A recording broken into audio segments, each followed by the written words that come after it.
Selamat datang di perkuliahan komunikasi data. Sekarang kita sudah masuk ke pertemuan ke-15. Jadi pertemuan 15 ini adalah materi terakhir di perkuliahan mata kuliah ini. Dan kemudian yang akan dibahas masih terkait dengan deteksi dan koreksi error. Nah, sekarang kita lanjut ke dua metode terakhir, metode untuk deteksi dan koreksi error ini. Nah, untuk dua pertemuan sebelumnya kita sudah bahas dua metode, yaitu block coding dan linear block codes. Pada pertemuan kali ini kita bahas dua metode.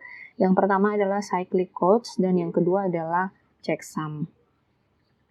Nah, apa tujuan pembelajarannya? Jadi diharapkan Anda dapat kemudian menjelaskan cara encoding dan decoding di cyclic codes. Dalam hal ini, cara kemudian mengenerate bit paritas untuk deteksi dan koreksi error untuk metode cyclic codes, dan kemudian bagaimana cara encoding dan decoding untuk metode checksum. Nah, yang pertama kita masuk ke metode cyclic codes. Jadi metode ini sebenarnya sama dengan linear block codes untuk cara menentukan apakah kode itu termasuk metode ini, tetapi kemudian ada satu sifat tambahan yang membedakannya dengan linear block codes. Nah, sifat tambahan ini apa? Jadi, sifat tambahan untuk cyclic codes itu adalah ketika code word-nya digeser secara berputar, itu akan menghasilkan code words lainnya. Nah, kalau kriteria linear block codes itu kan kalau dua code word yang valid disorkan itu akan menghasilkan code word valid lainnya. Nah, kalau untuk yang cyclic codes ini ada tambahan satu, jadi ketika code word yang valid itu digeser atau di shifting ke kiri, dan itu secara berputar, jadi ketika bit paling kiri itu di shifting, nanti itu dia akan menjadi bit paling kanan. Nah, seperti itu. Kemudian kalau digeser, maka dia akan mendapatkan code word valid lainnya, akan menjadi code word valid lainnya. Nah, salah satu metode dari cyclic codes itu disebut dengan CRC atau Cyclic Redundancy Code. Nah, ini metodenya digunakan pada jaringan LAN dan WAN untuk deteksi dan koreksi error di sana. Nah, untuk metode ini keunggulannya adalah implementasinya untuk metode itu di perangkat keras, mudah dan murah. Jadi nanti implementasinya itu menggunakan perangkat elektronik yang mudah dan murah seperti itu. Nah, contoh dari cyclic codes atau CRC ini yaitu bisa dilihat di tabel yang ada di slide 4. Nah, itu tabel CRC code untuk C7,4 atau 4B7B. Seperti itu. Nah, kalau mau dilihat di sini, mengapa kemudian code C7,4 ini termasuk ke dalam CRC, itu kita lihat kriteria yang memenuhi tadi yang sudah dijelaskan di atas. Jadi yang pertama dia adalah linear block codes. Jadi kita coba saja misalnya disorkan yang 1 dan 2. Jadi 0, 0, 0, 1, 0, 1, 1 ini untuk membuktikan cara membuktikan bahwa ini kode ini C7,4 itu termasuk yang linear block codes. Itu kan tinggal disorkan, ketika disorkan semua kombinasi code word yang mungkin itu menjadi code word valid lainnya. Jadi ini ketika disorkan 1, 0, 1, 1, ini 1, 0, 0. Ini ada atau tidak, jadi dia 0, 0, 1, 1, 0, 1. Nah, dia akan menjadi of code word valid yang ketiga. Nah, ini kalau dicoba semuanya untuk kombinasinya, hasil SOR-nya akan mendapatkan code word valid lainnya. Nah, kemudian yang satu sifat tambahan itu yang seperti apa? Jadi misalnya seperti ini, yang kedua ini 0, 0, 0, 1, 0, 1, 1. Di sini dikatakan kalau digeser secara berputar atau cyclic, itu akan menghasilkan code word lainnya. Nah, ini contohnya di shifting ke kiri atau digeser ke kiri. Jadi kalau cyclic, ketika yang bit paling kiri ini di shifting atau digeser secara berputar, dia akan menjadi bit paling kanan. Jadi ketika ini di shifting 1 bit, dia akan menjadi 00, 10, 11, dan kemudian 0 yang di shifting ini yang paling kiri akan menjadi yang paling kanan. Seperti ini. Nah, kita cek apakah shiftingnya ini menjadi code word valid lainnya. Jadi di sini 00101110. Nah, ini jadinya valid lainnya. Nah, ketika ini digeser lagi misalnya satu kali, jadi menjadi 0, 0, 1, 0, 1, 1, 0, yang paling kiri menjadi paling kanan.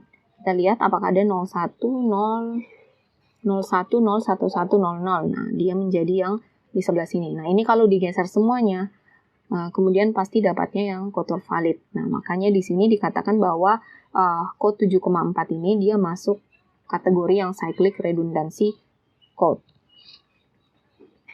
Seperti itu. Nah, kemudian bagaimana proses encoding dan decoding menggunakan CRC ini? Nah, jadi sama dengan metode-metode lainnya, di sini saya kasih gambaran skema proses encoder yang dia ada di sisi pengirim, dan kemudian proses decodernya, jadi kemudian mengambil data word dari code word yang diterima di sisi receiver. Nah, ini sebenarnya komponennya sama, kecuali di bagian divisor di sini, jadi ada pembagi. Nah, kalau minggu lalu itu kita cerita tentang linear block codes, di mana ada rumus yang digunakan untuk menghasilkan redundancy bit di bagian generator. Nah, kalau pakai yang cyclic redundancy code ini, di bagian generatornya itu data word yang akan dikirimkan itu akan ditambahkan, misalnya redundansinya di sini 3 bit karena tadi pakai 7,4.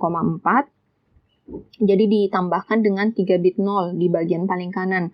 Kemudian hasil penggabungan antara data word dan kemudian redundansi bit yang kemudian bit 0 tersusun atas 3 itu dibagi dengan divisor. Jadi generator akan menerima data word tambah 3 bit, kemudian dibagi dengan divisor. Divisor ini juga dia 4 bit pembagi.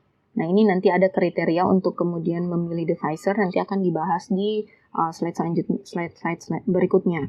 Nah, setelah itu hasil baginya nanti itu akan menghasilkan redundansi bit yang ada di sini, yang menjadi R0, R1 sampai R2. Kemudian, nah di sisi penerima, jadi ketika code word dikirim, nanti code word-nya akan masuk ke checker atau pengecek apakah kemudian code word-nya valid atau tidak, apakah ada perubahan atau tidak. Nah, di bagian pengecekan ini, di bagian encodernya itu sama, akan dibagi dengan divisor yang sama, kemudian hasil baginya itu akan menghasilkan syndrome. Nah, syndrome ini ketentuannya sama dengan si linear block codes minggu lalu. Ketika syndrome-nya 0, maka itu decision logic-nya akan menerima code word dan mengekstrak data word. Ketika syndrome-nya tidak sama dengan 0, maka code word-nya akan dibuang atau di discard, dan metodenya bisa meminta kembali si pengirim untuk mengirimkan data. Jadi langkahnya seperti ini, perbedaannya hanya di bagian algoritma untuk mengenerate redundancy bit, dan kemudian tadi untuk mengenerate nilai syndrome di sisi decoder. Nah, secara garis besar langkah proses untuk deteksi error menggunakan cyclic redundancy code ini bisa dilihat di slide 5. Nah, kemudian tadi kita bicara tentang ada proses generator yang menggunakan pembagi. Di sebelah sini ada divisor. Nah, bagaimana cara kemudian pembagian tersebut untuk menghasilkan redundansi bit R2, R1, R0, contohnya kalau di sini. Nah, caranya bisa dilihat di slide 6. Di slide 6 ini contohnya data atau data word yang akan dikirim adalah 1001. Nah, kalau dilihat di slide 6, tadi langkahnya yang pertama adalah sebelum masuk ke generator, 3 bit paling kanan itu ditambahkan dengan bit 0. Nah, ini disebut dengan augmented data word atau tambahan data word. Jadi 3 bit seperti ini, 0, 0, 0. Nah, setelah itu di bagian generator itu kan ada dibagi dengan divisor. Divisornya di sini adalah 1011. Nah, kenapa ini? Nanti akan dijelaskan cara pemilihan divisor atau pembagi di slide berikutnya. Jadi di sini diperlihatkan cara baginya seperti apa. Jadi ketika ini dibagi bisa dilihat di sini sebenarnya. Nah, itu akan jadi 1011. Jadi ini pembagiannya sama dengan cara pembagian untuk bilangan desimal, tapi di sini bedanya dia biner. Jadi pertama langkahnya ya kita bagi seperti biasa cara pembagian. Yang pertama 1, untuk menghilangkan bit paling pertama tentu saja harus 1, ini dikalikan, jadinya 1, 0, 1, 1. Kemudian dilakukan prosesor di sini, jadi buka pengurangan itu sama dengan prosesor. 1 SOR 1 itu 0, 0 SOR 0 itu 0, 0 SOR 1 itu 1, 1 SOR 1 itu 0. Nah, seperti ini. Ini ketika bit di sini 0, jadi itu bisa diabaikan saja, seperti ini. Jadi, kemudian akan diturunkan lagi bit yang di sini 0, kemudian kita lihat karena di sini 0, bit pertamanya 0 di sebelah kiri, maka kita ambil pembaginya adalah pengalinya adalah 0. Jadi 0 dikali 1, ini 0 dikali ini, jadi otomatis ya 0 semuanya. Kemudian disorkan. Ketika disorkan, ini bit yang paling kiri tidak usah diambil, kemudian ini disorkan 1 SOR 0 1, ini 0, 0, kemudian ambil bit paling akhir lagi, itu kan di sini 0. Nah, karena di sini 1, berarti kita di sini pakai 1 untuk pengalinya. Kemudian 1, 0, 1, 1. Ini kemudian disorkan lagi, karena ini 0, diabaikan. SOR 0, ini 0, 1, 1, kemudian diturun paling terakhir 0. Oke, kemudian ya untuk menghilangkan bit yang paling awal, ini 0, kemudian 0, 0, 0, 0, hasilnya adalah kemudian disorkan 1, 1, 0, ini diabaikan. Nah, yang diambil bukan hasil bagi, atau di sini dilihat bukan quotient, bukan yang ini, tapi hasil bagi yang ada di sini. Nah, atau disebut dengan modulus atau modulo. Nah, kalau di angka bilangan desimal kan kita bisa mengambil hasil bagi, itu menggunakan modulo. Jadi sama dengan ini, yang diambil sebagai redundansi bit adalah sisa hasil baginya di sini. Bukan hasil baginya, sisa hasil bagi. Jadi, kemudian 110 ini yang menjadi bit paritas dan ditambahkan ke data word. Nah, seperti ini. Jadi, ketika algoritmanya ini dijalankan, tadi generator dengan data word kita menggunakan yang 1001, maka dihasilkan hasil baginya adalah hasil sisa bagi adalah 110, kemudian ditambahkan di data word menjadi code word, dan kemudian yang ditransmisikan adalah yang di bawah sini 1001 110. Nah, kemudian bagaimana di sisi decoder? Jadi decoder tadi langkahnya adalah code word yang diterima itu kemudian dimasukkan ke checker, di mana checker itu akan membagi code word yang diterima dengan divisor yang sama yang digunakan di encoder.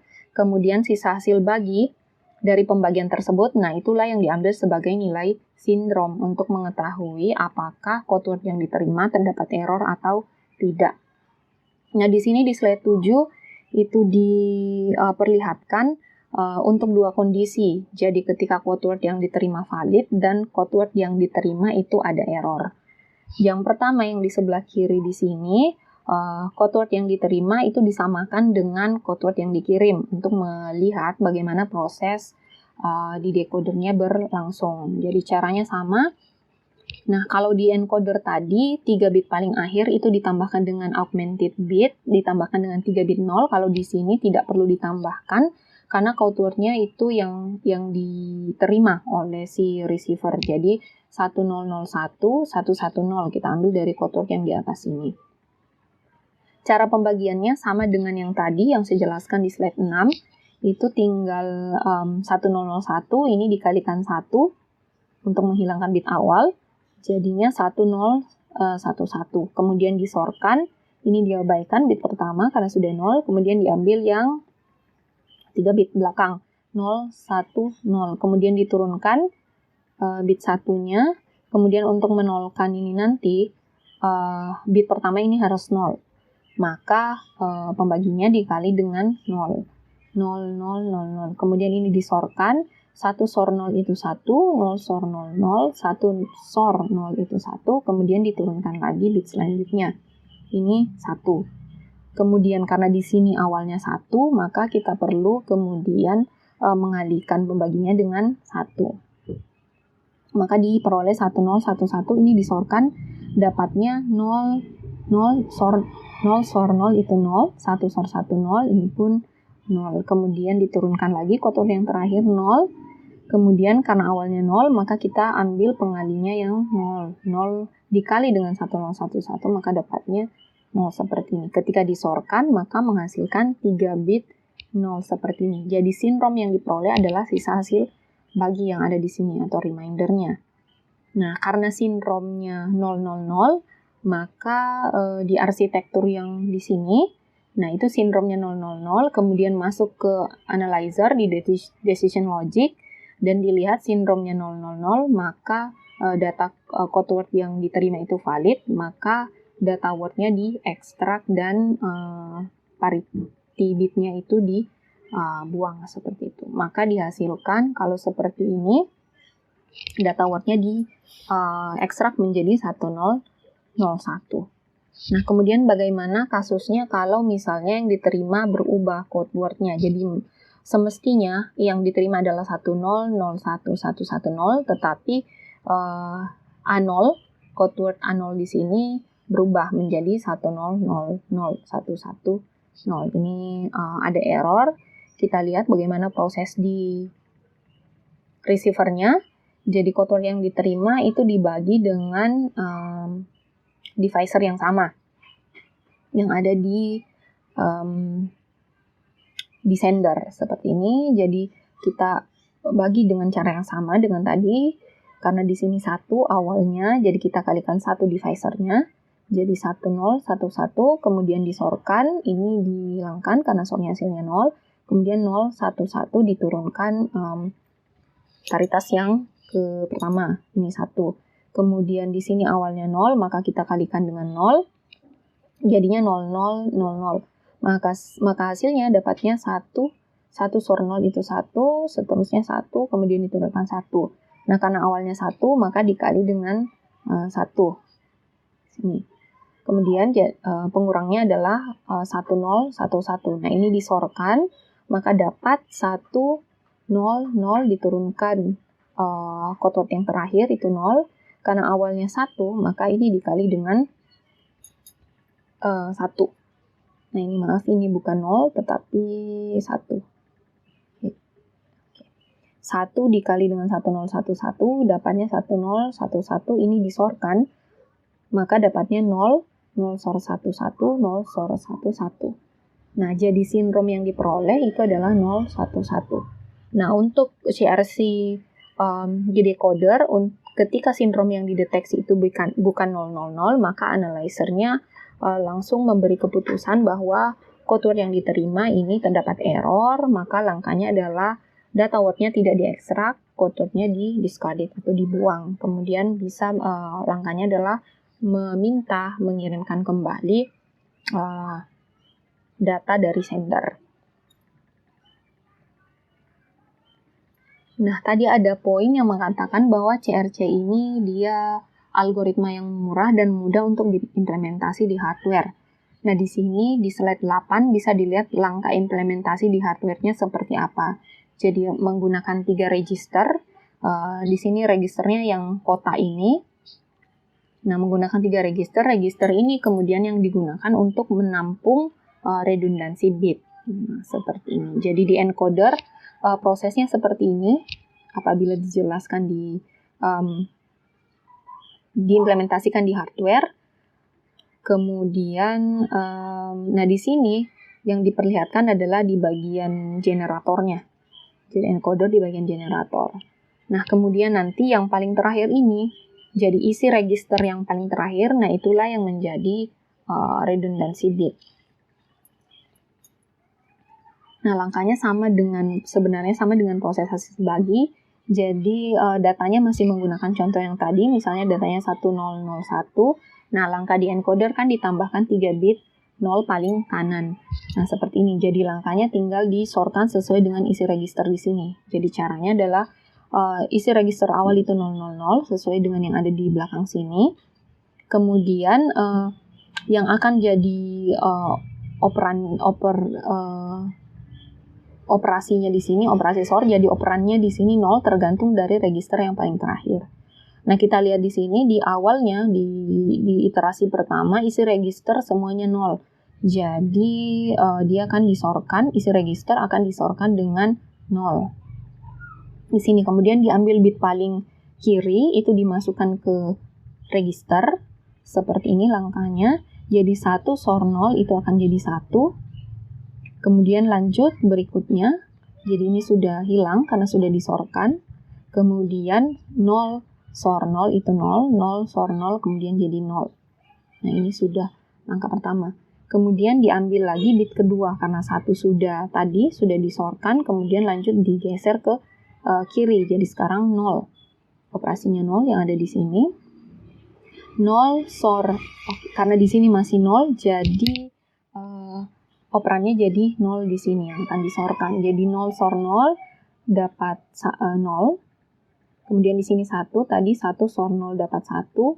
Kemudian 0 SOR 0 dapat 0. Oke, yang ini hilang lagi. Sekarang kita masuk ke 0 yang di sini. Jadi 0 SOR 0. Kenapa 0? Karena tadi register yang di sini itu masih 0. Jadi operannya masih 0. 0 SOR 0 itu 0. Kemudian di sini tadi 0. 0 SOR 0 itu 0. Kemudian 1 SOR 0 itu 1. Nah, sekarang register yang paling kiri ini 1, maka operannya nanti di sini jadi 1. Oke. Kemudian di sini hilang, di sini dapat 1 SOR 1 itu 0, kemudian 0 SOR 1 itu 1, 0 SOR 0 itu adalah 0. Jadi di sini bisa dilihat ini panahnya terputus, di sini semuanya 0 operannya. Jadi kecuali yang 2 ini dia akan berubah sesuai dengan isi register. Dan seterusnya, nanti ketika semuanya sudah, maka menghasilkan final remainder 110. Nah, yang kemudian inilah yang ditambahkan ke quote. Jadi kira-kira kalau tadi metode pembagi itu diimplementasikan ke dalam hardware, langkahnya seperti yang terlihat pada slide 8 ini. Namun kalau di sini dilihat di slide 8 itu langkahnya atau strukturnya lumayan ribet atau banyak menggunakan register, padahal sebenarnya register yang digunakan ya hanya 3 register ini saja. Ketika sudah kemudian iterasi ke iterasi selanjutnya, maka register yang di atasnya itu sudah tidak digunakan.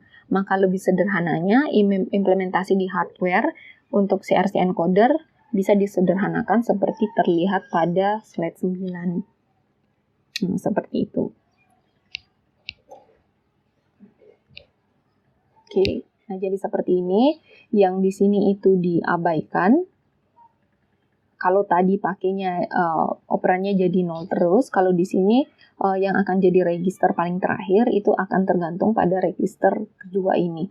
Jadi langsung nilainya dipindahkan. Karena tadi ketika di SOR 0, apapun isi register di kedua, itu pasti akan sama dengan isi register ketiga ketika operasinya disorkan dengan 0. Maka di sini sebenarnya tidak perlu ada operasi SOR, maka tinggal langsung kemudian isi register yang kedua dijadikan isi register ketiga.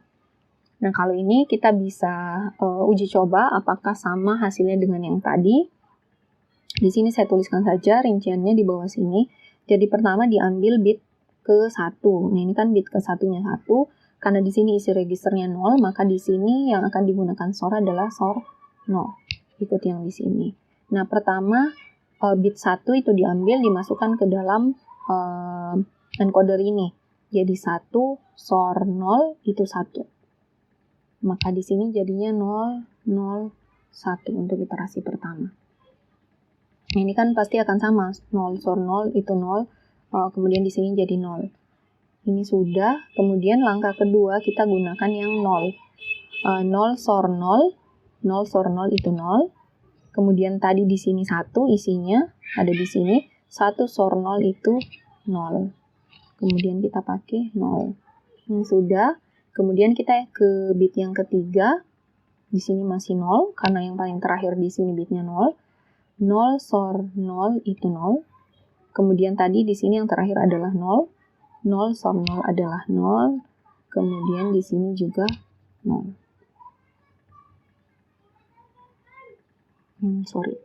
Di sini tadi 1 SOR 0 1. Oke, yang kedua ini mestinya di sini 1 SOR 0 itu 1. 0. Ini berarti yang ketiga ini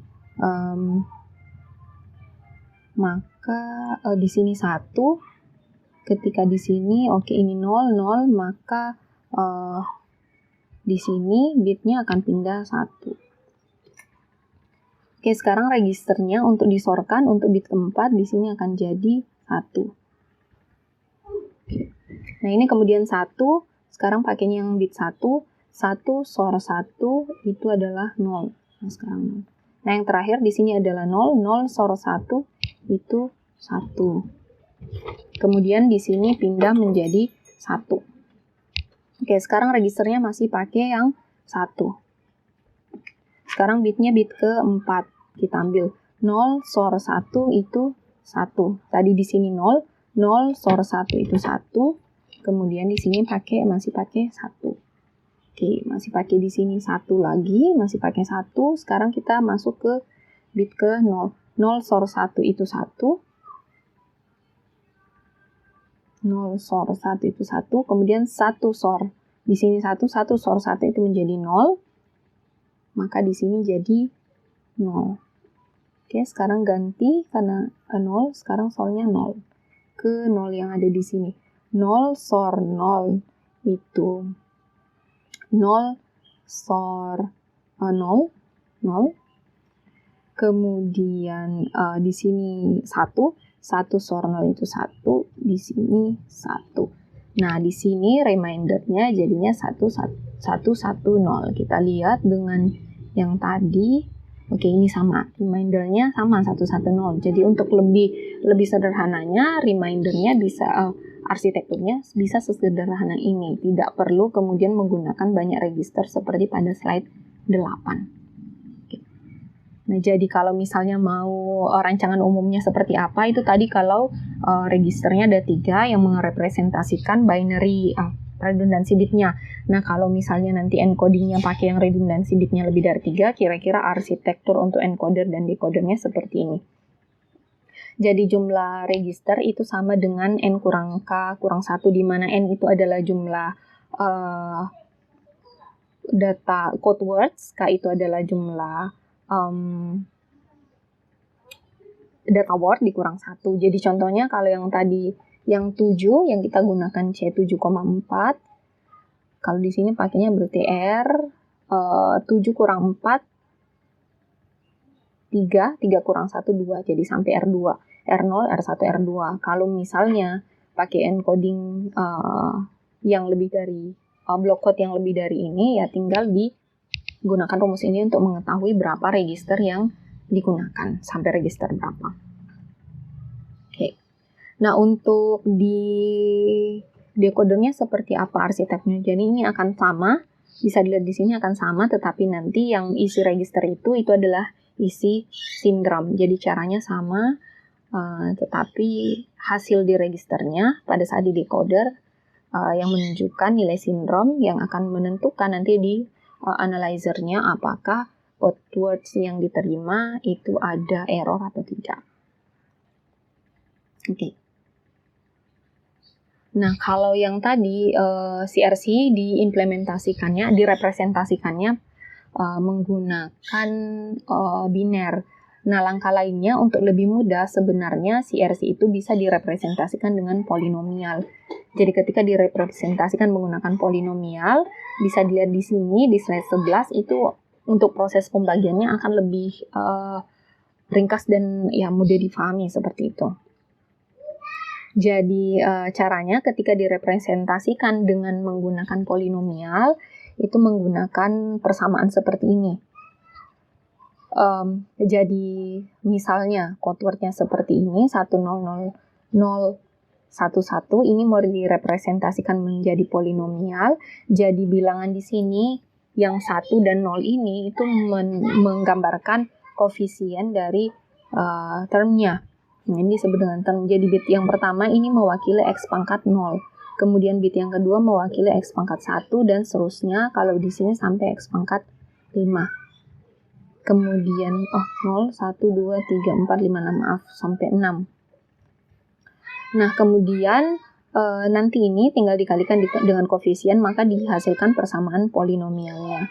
Jadi contohnya di sini 1 dikali dengan x pangkat 0 di sini, jadi 1x pangkat 0, kemudian 1x pangkat 0, di sini hanya 0, 0 kali x pangkat 2, 0x pangkat 3, dan seterusnya. Maka di sini kalau 0, kemudian dikalikan dengan termnya di sini, x pangkat 4, itu kan pasti hasilnya akan 0. Jadi lebih ringkasnya, untuk data word ini bisa direpresentasikan dalam bentuk polinomial seperti ini. X pangkat 6 tambah X tambah 1. Karena yang di sini kalau 0, otomatis dia kan 0 hasilnya. Nah, bagaimana kemudian representasi polinomial ini digunakan untuk pembagian di generator? Jadi tadi kita menggunakan contoh kasus yang di slide awal di sini. Oke, divisornya itu adalah 1011. Nah, divisornya juga direpresentasikan dalam bentuk polinomial. Nah, tadi 1001. Nah, ini ketika direpresentasikan dengan polinomial, di sini x pangkat 0, x pangkat 1, x pangkat 2, x pangkat 3. Maka jadinya x pangkat 3 karena ini 0 bisa diabaikan ditambah dengan 1. X pangkat 0 kan 1 dikali 1 itu 1. Sorry, ini x pangkat 3 kita lihat ulang divisornya tadi. Oh, divisornya 1011. Oke.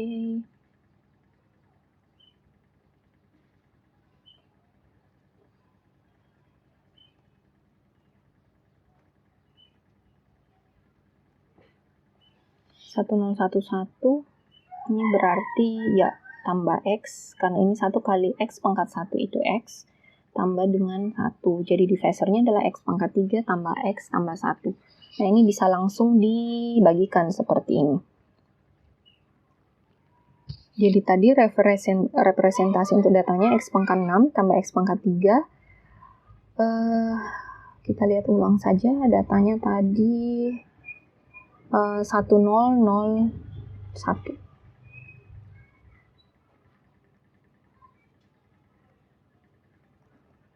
1001 seperti ini. Ini berarti 000, ini x pangkat 0, 1, 2, 3, 4, 5, 6 sampai x pangkat 6.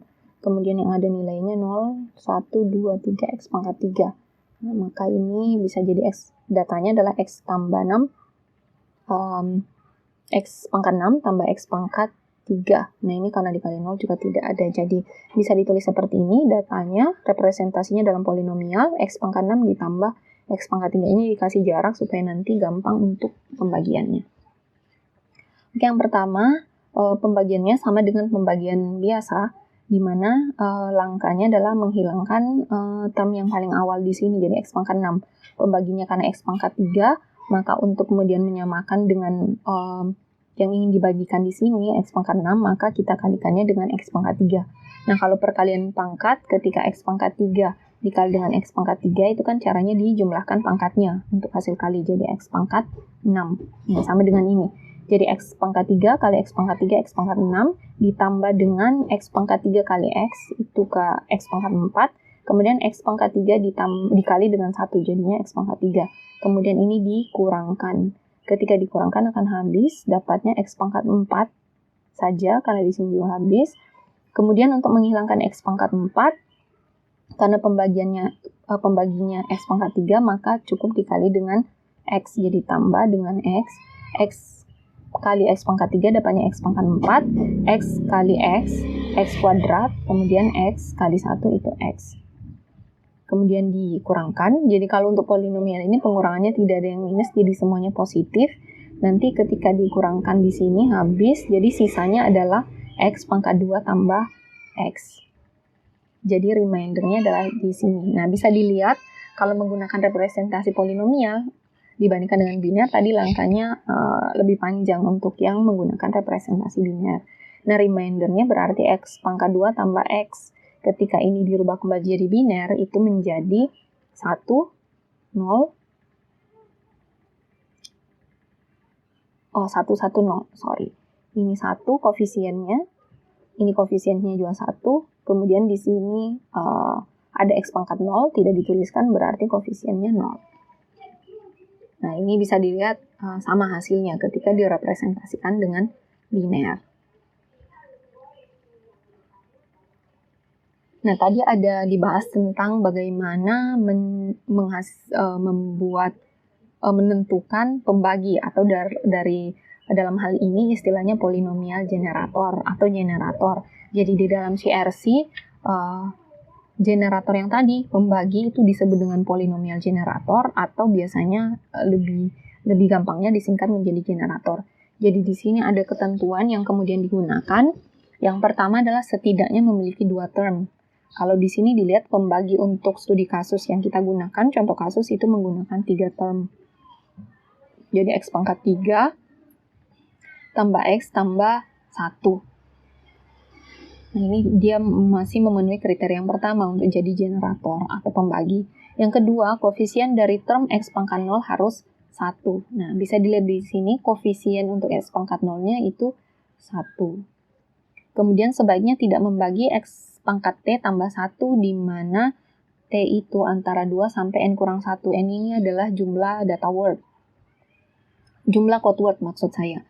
Jadi ketika misalnya yang di sini jumlah code word-nya itu ada 7. Jadi sebaiknya tidak pakai pembagian X pangkat 6 tambah 1 tok seperti ini. Oke, jadi walaupun di sini kriterianya minimal memiliki 2 term, tapi 2 termnya tidak bisa yang seperti ini, X pangkat T tambah 1. Jadi kalau code word-nya misalnya code word-nya 5, jadi tidak bisa pakai pembagian X pangkat 4. Sebaiknya tidak menggunakan X pangkat 4 tambah 1. Atau di sini dikatakan antara 2 sampai N kurang 1. Jadi tidak bisa juga kemudian X pangkat misalnya yang ini X pangkat 5 tambah 1 atau yang masih skala ini. Kemudian X pangkat 4 tambah 1 dan seterusnya. Sampai mulai dari 2 sampai kemudian N kurang 1. Jadi mulai dari X pangkat 2 tambah 1 kalau untuk yang tadi C7,4 sampai dengan X pangkat 6 tambah 1. Nah, ini tidak bisa, kemudian sebaiknya tidak digunakan sebagai generator atau pembagi. Kemudian sebaiknya memiliki faktor X tambah 1. Nah, faktor ini sama dengan akar-akar. Jadi biasanya kalau persamaan polinomial itu kan kita bisa menentukan akar-akarnya. Nah, itu faktornya atau akar-akarnya tidak bisa kemudian sebaiknya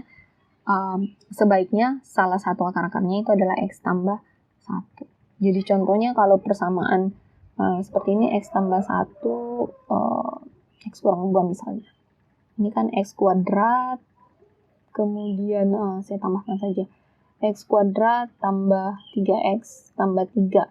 Nah, ini kan kalau persamaan seperti ini, misalnya persamaannya, ini kan akar-akarnya salah satunya adalah X tambah 1, maka bisa jadi generator. Kalau misalnya ini dijadikan generator. Tapi kan ini tidak memenuhi kriteria yang kedua ini. Di sini harus 1. Jadi ketika memilih generator, ditentukan sebaiknya salah satu faktornya adalah X tambah 1. Nah, seperti itu. Jadi 4 kriteria ini yang kemudian digunakan oleh algoritma CRC untuk menentukan generator yang akan digunakan atau device pembagi yang akan digunakan. Nah, di tabel di slide 12 di situ ada kelihatan polinomial atau generator yang digunakan, standar polinomial generator yang digunakan untuk berbagai aplikasi. Contohnya di ATM header pakainya yang CRC 8 bit. Jadi X pangkat 8 tambah X pangkat 2 tambah X tambah 1. Nah, itu pembagiannya. Kemudian kalau di LAN itu dia sampai 32 bit untuk satu word-nya. Jadi satu kali pengiriman satu code word itu isinya 32 bit untuk aplikasi LAN.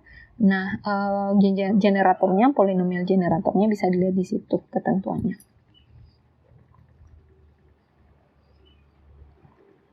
Oke. Nah, itu tadi kira-kira pembahasan tentang bagaimana proses encoder dan decoder di CRC atau Cyclic Redundancy Code. Nah, selanjutnya kita bahas tentang algoritma yang terakhir, metode yang terakhir untuk deteksi error, yaitu yang disebut dengan checksum.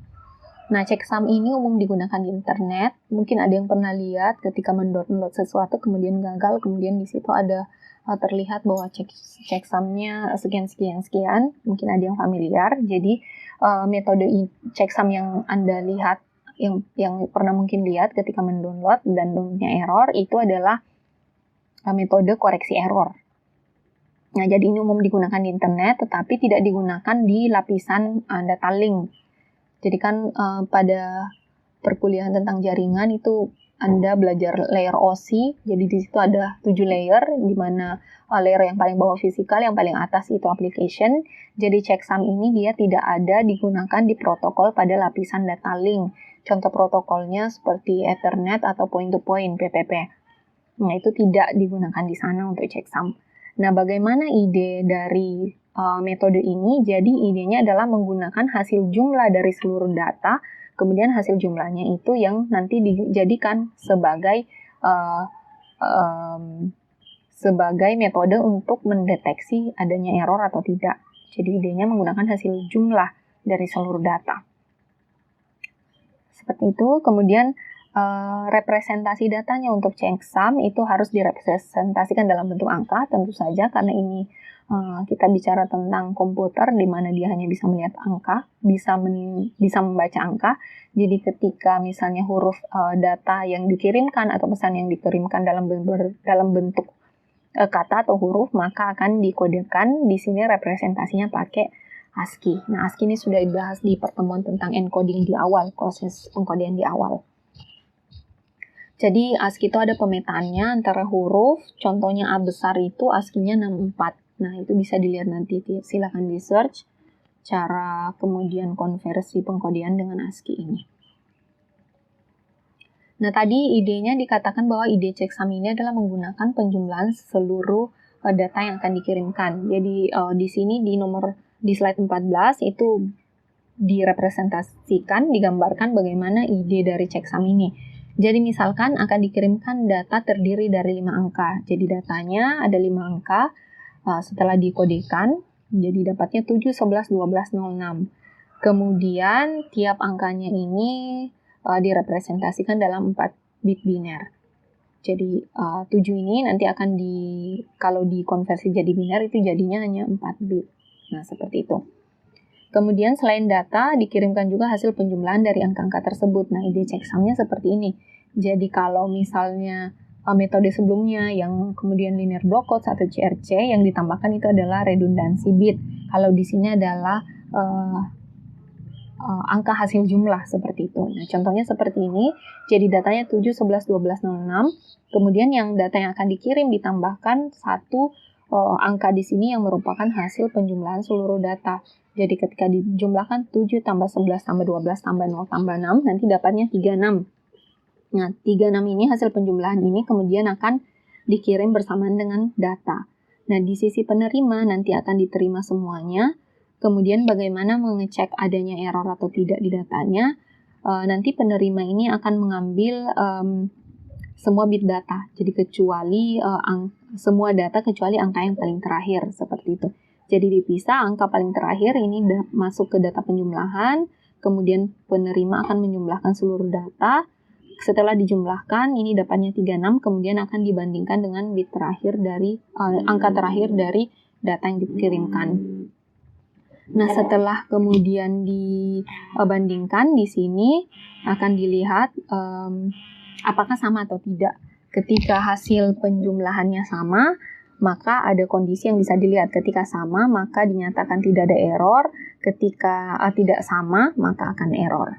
Jadi ketika di sini, kalau di contohnya di sini bisa dilihat hasil penjumlahannya itu sama, kemudian dibandingkan, maka dinyatakan bahwa proses yang di sini itu tidak terjadi error.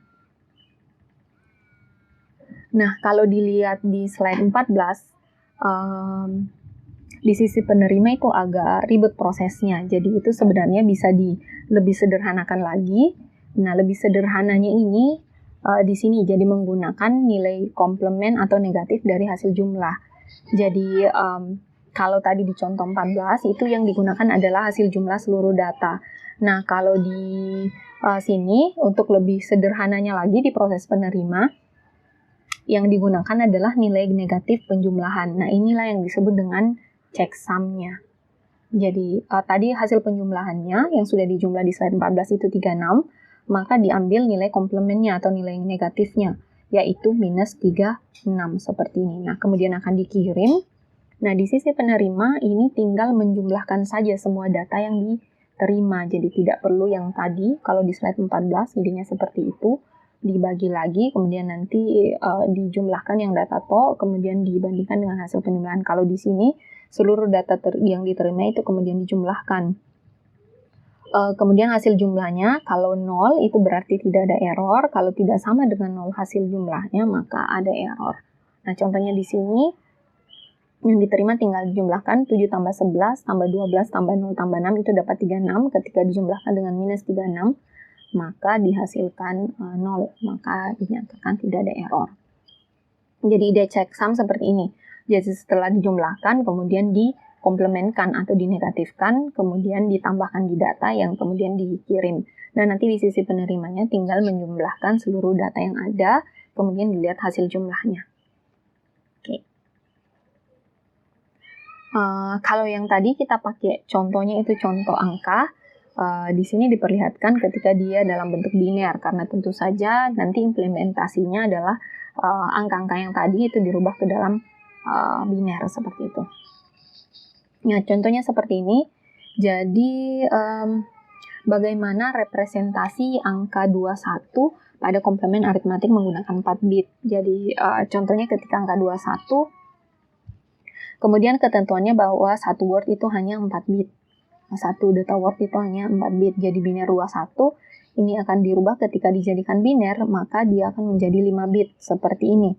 Nah, ketika jadi 5 bit, kan tadi keharusannya adalah satu data itu mestinya hanya 4 bit. Nah, langkahnya adalah untuk mengkonversi 5 bit ini menjadi 4 bit, tinggal dipindahkan bit paling kiri, diambil bit paling kiri, kemudian ditambahkan ke bit paling kanan. Jadi, ketika 21 seperti ini, nanti binernya 10101. Nah, ini karena dia 5 bit, ketentuannya hanya 4 bit untuk kode yang digunakan, jumlah word yang digunakan, maka yang paling kiri ini diambil, kemudian ditambahkan di paling akhir. Kalau ditambahkan 1 tambah 1, 0, sisanya 1, ini 1, 1, 0. Maka representasi 21 ini dalam 4 bit adalah 0, 1, 1, 0, atau kalau kita konversi menjadi angka, yaitu 6. Oke. Nah, kemudian tadi kalau lihat idenya checksum, itu kan hasil penjumlahannya harus diminuskan, harus dikomplementkan. Nah, ini caranya untuk meminuskan ini seperti apa? Jadi, kan yang dikirim mestinya minus 6. Anggaplah 21 ini merupakan hasil jumlah, kemudian tadi direpresentasikan dalam bit dapatnya 6. Nah, ini 6 ini mau dijadikan minus 6. Kemudian bagaimana representasi di dalam binernya? Nah, caranya seperti ini. Jadi, kalau mau diminuskan, tinggal di-inverse semua bit. Kalau tadi 6 itu 0, 1, 1, 0, ketika kita mau menjadikan minus 6 ini menjadi biner, itu tinggal di-inversekan semua bit. Jadi 0, 0 jadi 1, 1 menjadi 0. Jadi, minus 6 itu menjadi 1, 0, 0, 1. Kalau 1, 0, 0, 1 ini angkanya menjadi 9. Jadi, hasil inverse dari minus 6 ini, atau hasil inverse dari 6, minus 6 adalah angka 9. Jadi dapat dikatakan bahwa komplement dari 6 itu adalah 9. Nah, ini kalau cara dikonversi menjadi biner. Cara lainnya bisa dengan menggunakan 2n pangkat 1 ini. Jadi n itu adalah jumlah bit word. Kalau di sini menggunakan 4 bit, jadi 2 pangkat 4 kurang 1 itu sama dengan 16 kurang 1 sama dengan 15. Jadi kita bisa menggunakan untuk melihat hasil inverse-nya atau hasil komplementnya, tinggal 15 dikurang, tadi nilainya berapa? Nilainya 6. Ini dapatnya 9. Sehingga bisa ditentukan bahwa inverse dari 6 atau inverse dari hasil jumlah adalah 9. Nah, kalau mau direpresentasikan dari jadi biner, 9 ini berarti 1001. Nah, ini sama dengan hasil ketika kita menginverskannya langsung dari biner. Oke. Nah, itu tadi sedikit pengantar tentang cara kemudian mengenerate nilai checksum untuk algoritma checksum ini. Atau kalau kita mau lihat di bagian arsitektur dari encoder dan decodernya atau di sisi sender dan receivernya, bisa dilihat di sini menggunakan contoh yang sama dengan yang tadi, contoh kasusnya. Jadi data yang akan dikirimkan adalah 7, 11, 12, 0, 6. Nah, implementasinya untuk algoritma checksum ini itu akan dijumlahkan semuanya. Di sini ditambahkan satu angka, yaitu angka 0. Nah, jadi checksum default-nya di sisi pengirim itu adalah 0. Jadi ditambahkan 0, kemudian dijumlahkan semuanya, dapatnya 36. Ini hasil jumlahnya. Nah, checksum tadi kan kita mau mengambil inverse-nya. Nah, kemudian ketika kita representasikan 36 ke dalam bentuk biner, dia akan jadinya 6 bit seperti ini. Nah, sedangkan tadi representasinya hanya 4 bit. Jadi bagaimana caranya membuat 6 bit ini, hasil jumlah yang 6 bit menjadi 4 bit, ya kita tinggal ambil 2 bit yang paling depan ini untuk menjadikannya 4 bit, kemudian akan dijumlahkan di 2 bit terakhir. Hasil jumlahnya ini 0, 1, 1, 0. Nah, maka hasil jumlahnya itu dapat bitnya 6, kemudian hasil ini, prop sum-nya 6, dicari inverse-nya untuk dapat checksum. Nah, inverse-nya nanti dapatnya 9. Seperti ini. Jadi tinggal di inverse 1, 0, 0, 1 dapatnya 9. Nah, 9 inilah yang akan diselipkan ke paket datanya yang akan dikirimkan. Jadi yang akan dikirimkan adalah 7, 11, 12, 0, 6, 9. Kemudian bagaimana di sisi penerima untuk metode error checksum. Jadi ini data yang diterima itu kemudian dijumlahkan semuanya. 7, 11, 12, 0, 6, 9 itu dijumlahkan, nanti dapatnya 45. Ketika 45 direpresentasikan ke dalam bentuk biner, itu nanti jadinya 6 bit seperti ini. Nah, sedangkan tadi representasinya hanya dalam bentuk 4 bit. Ya, langkahnya tinggal di wrap sum saja. Jadi diambil 2 bit yang di awal, kemudian ditambahkan dengan 2 bit akhir. Nanti dapatnya 1, 1, 1, 1 atau 15. Nah, kemudian di generate checksum-nya, yaitu diinversekan, diambil nilai minusnya, kemudian ketika diinversekan nanti dapatnya 0, 0, 0, 0, 0, representasinya dalam angka adalah 0. Nah, ketika checksum yang didapatkan adalah 0, maka dikatakan bahwa data yang diterima itu tidak memiliki error. Nah, nanti ketika dihitung-hitung, kemudian yang diperoleh nilai checksum yang ada di sisi penerima itu bukan 0, seperti ini, maka itu menandakan bahwa data yang diterima itu ada yang mengalami error atau berubah. Nah, untuk di sini di slide 19 ini lebih membahasakan langkah-langkah yang tadi yang dijelaskan di slide 15. Bagaimana kemudian proses deteksi error dengan proses checksum ini di bagian pengirim dan penerima. Nah, di sini umumnya kalau di internet itu pesannya dibagi menjadi 16 bit per words. Kalau tadi contohnya untuk lebih menyederhanakan, itu kan pakai 4 bit per words. Jadi ketika digunakan, pesannya itu akan dibagi per 16 bit words. Kemudian checksum word diberi nilai 0, yang ada di sini. Checksum di sisi pengirim itu 0. Kemudian semua word termasuk checksum dijumlahkan, kemudian hasil penjumlahan disesuaikan dengan ukuran bitnya. Nah, sama dengan yang di sini. Kalau yang contohnya ini pakainya 4 bit, ketika menggunakan secara algoritma ini nanti dilihat ukuran 16 bit. Kemudian hasil penjumlahannya di inverse dan itulah yang menjadi checksum. Nah, checksumnya itu kemudian yang akan dikirimkan menjadi data.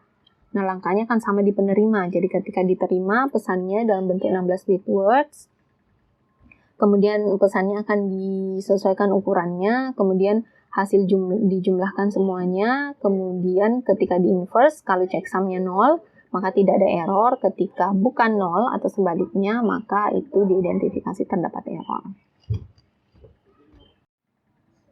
Oke, di slide 20 ini bisa dilihat cara kemudian melakukan cek error untuk checksum di bagian pengirim dan penerima. Misalnya di sini contoh kasusnya yang dikirimkan adalah data 8 karakter teks yang namanya Folozan di sini.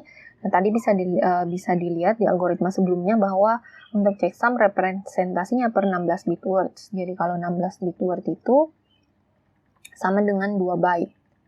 Karena 1 byte itu 8 bit.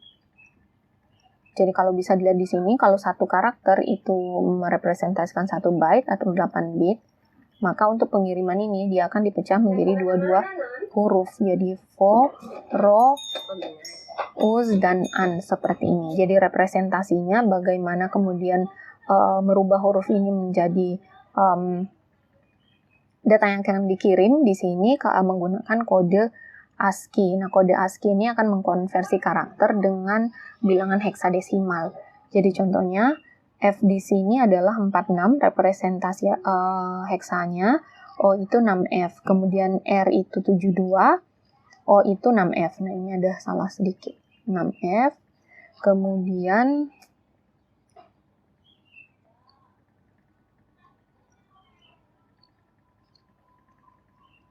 Oke, 6F. Kemudian U itu 75, 7A. Ini kalau mau tahu representasinya seperti apa bisa dilihat pengkodean dengan ASCII. Jadi ini ASCII nanti ada di situ pemetaannya untuk huruf I. Huruf misalnya F, ASCII-nya heksanya seperti apa. Seperti itu. Nah, kemudian caranya tadi pakai algoritma checksum itu akan ditambahkan additional bit-nya di sini. Checksum awalnya yaitu 0000. 16 bit sama dengan ketentuannya di sini. Kalau 16 bit kemudian dijadikan heksa itu ada 4 bit heksa seperti ini. Kemudian ini akan dijumlahkan semua. Jadi F itu adalah kalau di heksa 15. Jadi 15 tambah 15, A itu 10. E itu adalah 14. Ini akan dijumlahkan semua, dapatnya 54. Nah, kalau 54 itu berarti bukan 4 kemudian sisa 5. Karena kalau 4 sisa 5, di sini terus 4 kemudian dinaikkan 5, itu untuk desimal. Kalau heksadesimal, karena bitnya itu ada 16 bit dari 0 sampai F, maka nanti sisanya itu dilihat dari berapa sisa bagi dari 54 ini. Jadi kalau 54 itu kita bagikan dengan 16, dapatnya 3. 3 kali 16, nah ini 48. Itu dapatnya 6, berarti 6, kemudian di sini 3 untuk sisanya. Kemudian 3 tambah 6, 9, 9 tambah 6, itu 15, 15 tambah 7, itu 22, 22 tambah 6, 28. 28 kita bagi 16, ini 1, 16, 8 kurang 6, 2, 12. Kalau 12 itu C. Jadi di sini E itu 14, D itu 13, C itu 12. Jadi di sini C, kemudian dinaikkan 1 dan seterusnya. Nanti dapatnya adalah seperti ini. Misalnya 18 FC6 untuk hasil penjumlahan semua data yang akan dikirimkan, jadi Folozan. Nah, karena di sini ketentuannya bahwa datanya itu harus 16 bit words, kemudian kalau di sini tambahkan 1 itu berarti jadinya adalah 5 kali 4 jadinya 20, maka bit yang di sini, bit yang kelebihan ini akan tadi ditambahkan dengan bit paling akhir. Jadi ditambahkan dengan 1, dapatnya 7, C, F, 8. Nah, ini hasil penjumlahannya. Kemudian kalau di checksum, itu yang diambil adalah inverse dari hasil penjumlahan. Ini kemudian diinverskan. Cara inverskannya tinggal, tadi di sini kalau heksa itu 16, jadi tinggal, jadi 15, di sini paling besar 15, tinggal dikurangkan 15 dikurang dengan hasil jumlahnya. Atau kalau mau dalam bentuk biner, dirubah dulu ke dalam bentuk biner. Di sini kalau 7 itu berarti 0, 0, 1, 1, 0, 1, sorry. 0, 1, 2, 0, 1, 1, 1, seperti ini. Kalau 7 kemudian kalau diinverskan berarti jadinya 1, 0, 0, 0. 1, 0, 0, 0 itu adalah 8. Nah, di sini jadinya 8. dan seterusnya. Atau bisa yang paling gampang tinggal 15 dikurangkan dengan angka di sini. Jadi contohnya 15 dikurang 7, seperti ini dapatnya 8. Kemudian kalau C, kalau mau didapat inversnya 15, C itu adalah 12, ini tinggal dikurangkan, dapatnya 3. Nah, jadi hasil checksumnya atau hasil inverse-nya adalah 7038. Nah, ini kemudian yang dikirimkan ke penerima atau receiver. Jadi for Rozan atau representasi heksanya seperti ini ditambahkan dengan 7038. Nah, kemudian langkahnya di penerima ya tinggal dijumlahkan lagi semua data word yang semua code words yang diterima. Jadi mulai dari ini representasi for Rozan dalam heksa, kemudian ditambahkan dengan checksumnya. Nah, ini salah. Maksudnya F. Nah, ini kalau dijumlahkan, nanti hasil penjumlahannya nanti bisa dicoba sendiri. Hasil penjumlahannya adalah 1FFFE. Kemudian karena kelebihannya di sini ada kelebihannya, mestinya yang diterima 16 bit, tapi kemudian hasil jumlahnya adalah 20 bit, maka yang satu ini dipindahkan ke bawah sini. Jadi setelah dijumlahkan nanti dapatnya adalah, nah ini salah, mestinya F, oke, F 1 tambah E itu adalah 14 tambah 1 15, dapatnya F. Kemudian di checksumkan. Nah, checksumnya tinggal ya tadi seperti ini caranya, bisa dengan pakai biner. Kalau F itu binernya adalah 111, ketika diinverskan jadinya 0 0 0 0, hasilnya adalah 0 di sini. Atau tinggal dikurangkan saja 15 kurang F, karena F itu 15 kurang 15 itu adalah 0. Nah, checksum yang diperoleh di sisi penerima itu adalah 000.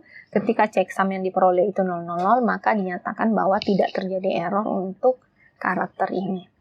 Untuk data yang dikirimkan, maka datanya akan diekstrak. Nah, misalnya kalau ada yang mau coba-coba, misalnya